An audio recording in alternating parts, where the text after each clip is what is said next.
Well, I'm Paul Boughton, and this is my wife, Sue. We've been members of this church for 53 years, came here in 1969.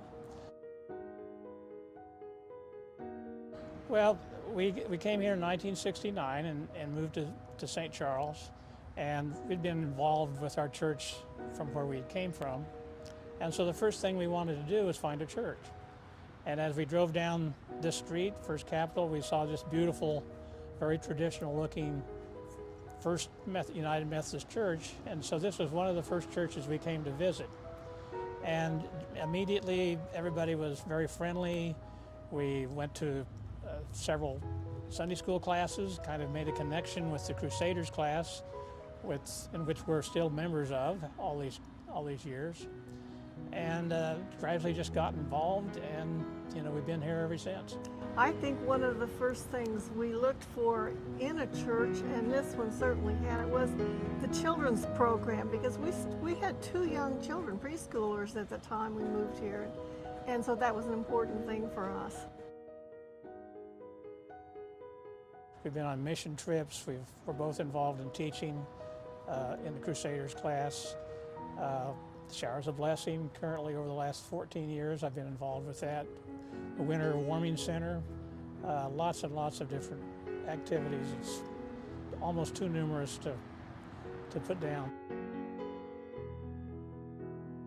About 10 years ago, I had open heart surgery, and coming home, I was still very weak and also had no appetite, and people in the church brought us food so that ahead of time even there was food in our house and in our freezer, and I couldn't, but it was really something I appreciated, and Paul did too certainly, was the delicious food. It was delicious, and it helped when I didn't have any appetite until I kind of gradually came back, and I just really valued that simple service. That's one of the things that I remember the most, has meant so much to me. To me, I would say compassion. It's really what's kept me here and kept me going, with compassion. All through the years and the changes that we've seen from the leadership clear on down, compassion has been the heart of this church. I would want to use 2 words. I would say spiritual vibrancy.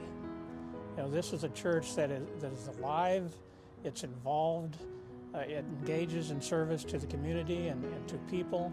I think the Holy Spirit is with this church, and it's one of the things that makes it really special.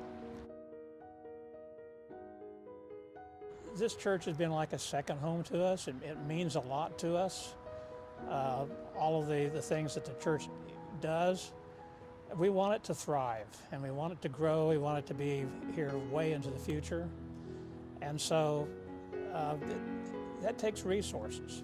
We think to do that, we're going to have to continue to bring young families into the church, to get our youth engaged in a relationship with Christ, to continue to serve the community and to serve people in need. And to do that takes resources.